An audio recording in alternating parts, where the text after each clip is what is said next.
Berita utama kembali bersama saya, Cindy Permadi. Saudara, di tengah harapan atas gencatan senjata permanen di Gaza, namun yang datang kini justru serangan masif bertubi-tubi dalam operasi militer terorganisasi yang kembali diluncurkan Israel. Melalui serangan itu, Israel bermaksud merebut Gaza dan mengambil kendali lebih besar atas distribusi bantuan ke Gaza. Lebih dari 140 orang tewas dalam 24 jam sejak serangan kembali diluncurkan. Kapankah perdamaian terjadi di tanah Gaza? Warga Gaza pun kembali terusir. Di Jabalia, utara Gaza, warga merasakan nestapa karena terpaksa meninggalkan tempat tinggalnya setelah Zionis Israel kembali menyerang Gaza lewat operasi pasukan darat. Sejumlah keluarga berduyun-duyun keluar dari wilayah Jabalia yang diserang Israel.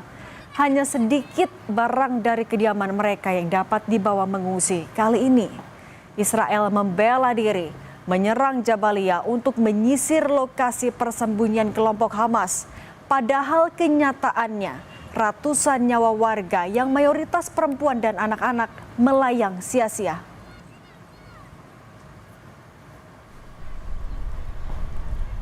Kondisi serupa juga dialami warga Gaza. Setelah negosiasi gencatan senjata menggantung, Israel malah memulai operasi militer darat di Gaza pada Minggu 18 Mei lalu dengan nama Operasi Kereta Perang Gideon di utara dan selatan jalur Gaza. Pernyataan itu disampaikan langsung oleh Perdana Menteri Israel Benyamin Netanyahu. Menurut Netanyahu, operasi itu digelar untuk mengalahkan Hamas dan membebaskan sandera. Tapi kenyataannya, sebelum ada operasi kereta perang Gideon saja, korban warga sipil Palestina yang tak berdosa sudah berjatuhan. Bahkan serangan Israel menyasar rumah sakit, petugas medis, dan jurnalis.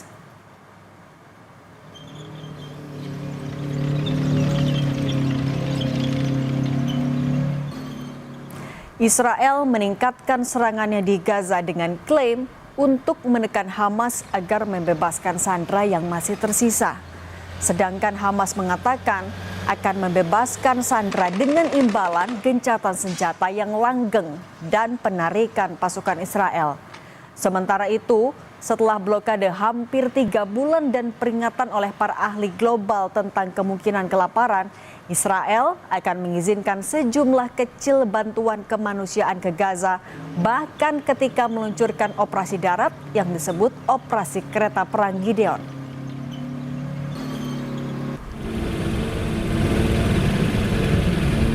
Asap dari serangan Israel terlihat di jalur Gaza Palestina. Serangan Israel di Gaza sejak hari Sabtu lalu telah menewaskan 103 orang. Puluhan di antaranya adalah anak-anak. Serangan itu juga memaksa rumah sakit utama di jalur Gaza Utara ditutup. Israel melancarkan serangan terbaru seusai kunjungan Presiden Amerika Serikat Donald Trump ke ibu kota Qatar Doha untuk merundingkan gencatan senjata Israel Hamas yang tampaknya belum ada terobosan. Melalui serangan itu, Israel bermaksud merebut Gaza dan mengambil kendali lebih besar atas distribusi bantuan ke Gaza.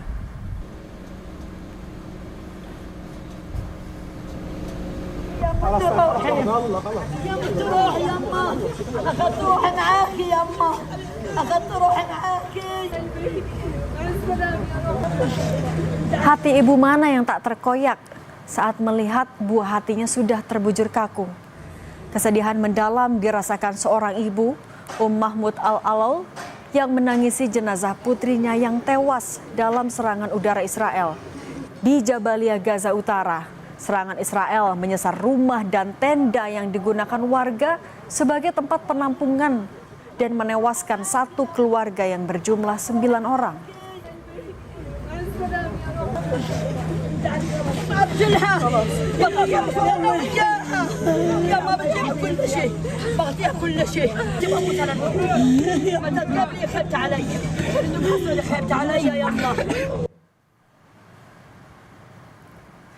Serangan Israel sejak hari Sabtu lalu membuat sejumlah rumah sakit utama di jalur Gaza tutup. Sejumlah rumah sakit di Gaza rusak parah akibat serangan. Pihak rumah sakit dan petugas medis di Jabalia mengatakan serangan Israel di Gaza sejak hari Sabtu lalu telah menewaskan 103 orang.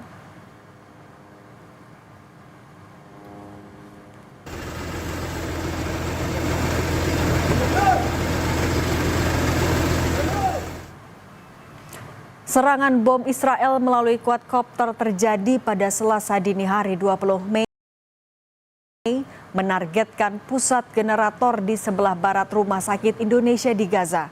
Serangan itu menyebabkan 3 generator terbakar. Lokasi generator yang berdampingan dengan tangki solar menambah risiko bahaya kebakaran yang lebih besar. Relawan lokal Mercy menyatakan serangan menyebabkan pasokan air dan listrik terganggu serta menimbulkan ketakutan di kalangan warga dan staf rumah sakit. Selain generator, tiang pemancar sinyal internet juga dilaporkan menjadi target serangan.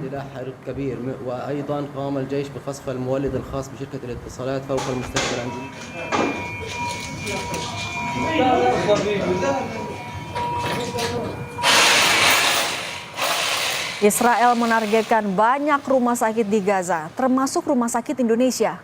Dalam serangan terbarunya, pesawat tak berawak atau drone Israel menghantam Rumah Sakit Indonesia di Gaza Utara. Selain itu, pasukan Israel melancarkan serangan darat di utara dan selatan Gaza yang disebut sebagai Operasi Kereta Perang Gideon. Kementerian Kesehatan Gaza bilang, rumah sakit menjadi tidak dapat diakses. Korban luka pun akhirnya tidak bisa memperoleh perawatan. Beberapa hari sebelumnya, rumah sakit Eropa di Gaza juga tidak dapat beroperasi lagi karena serangan Israel.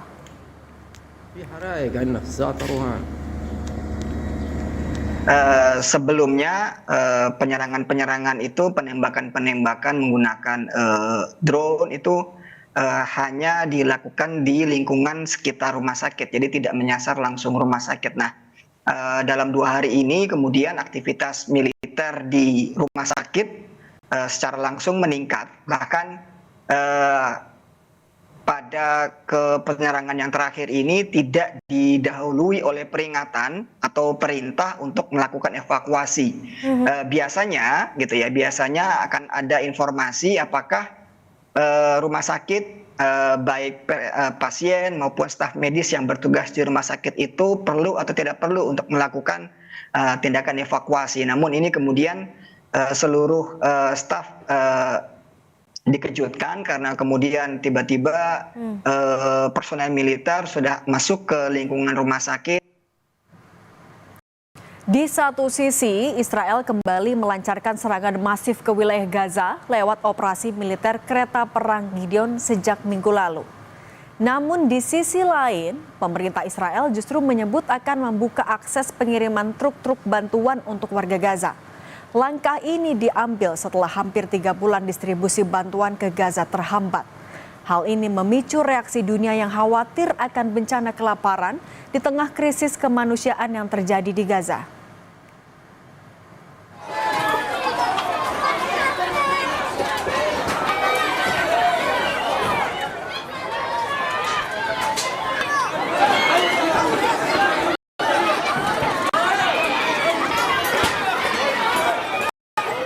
Tangisan anak-anak Gaza yang kelaparan begitu menyayat hati.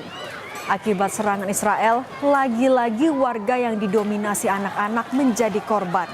Ratusan warga Palestina di Khan Younis mengantre di dapur umum untuk memperoleh makanan. Mereka khawatir kehabisan jatah makanan.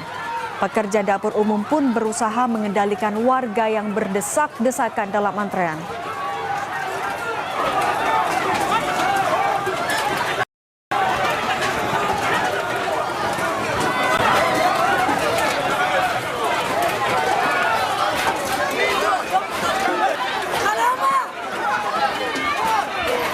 أملنا الوحيد هي زيارة دونالد ترامب إلى الشرق الأوسط، أن تبدي حلولا وأن تبدي نوعا ما فتح المعابر وادخال المساعدات الإنسانية بأسرع وقت ممكن إلى قطاع غزة، لكنها الزيارة على قرب الانتهاء ولم تدخل أي قطرة ماء إلى قطاع غزة ولم تدخل أي رغيف من العيش إلى قطاع غزة. المعاناة التي نمر بها اليوم لم تمر بها كل العالم العربي والشعوب العربية. لماذا خذلونا الشعوب؟ Perang genosida Israel di Gaza sejak Oktober 2023 menewaskan total lebih dari 53.000 warga Palestina. Dalam 24 jam terakhir saja, Kementerian Kesehatan Palestina menyebut 82 orang tewas dalam serangan Israel. Sementara 152 lainnya terluka, sehingga jumlah korban luka sekitar 120.000 orang dalam serangan brutal Israel. November lalu, Pengadilan Kriminal Internasional mengeluarkan surat perintah penangkapan untuk Perdana Menteri Israel Benyamin Netanyahu dan mantan Menteri Pertahanan Yoav Gallant atas kejahatan perang dan kejahatan terhadap kemanusiaan di Gaza. Israel juga menghadapi kasus genosida di Mahkamah Internasional atas perangnya di daerah Kantong.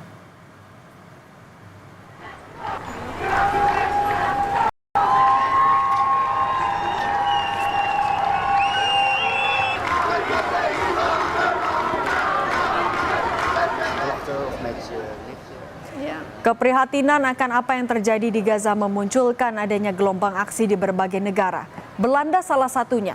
Ribuan orang berunjuk rasa memenuhi jalanan di kota Den Haag pada Minggu 18 Mei.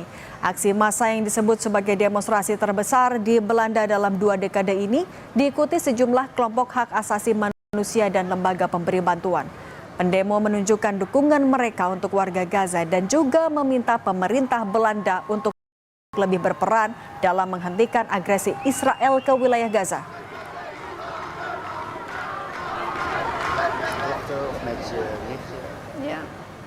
Yang dibutuhkan warga Palestina hanya kemerdekaan dan hidup damai. Tapi kesepakatan gencatan senjata lagi-lagi dinodai dengan serangan brutal hingga genosida oleh tentara Israel. Berdalih menekan Hamas agar membebaskan sandera, Israel melancarkan serangan ke kota-kota di Gaza, bahkan menargetkan rumah sakit. Dunia seharusnya tak tinggal diam dan menutup mata dengan tragedi kemanusiaan genosida di Palestina. Dan usai jeda, berita utama akan kembali dengan informasi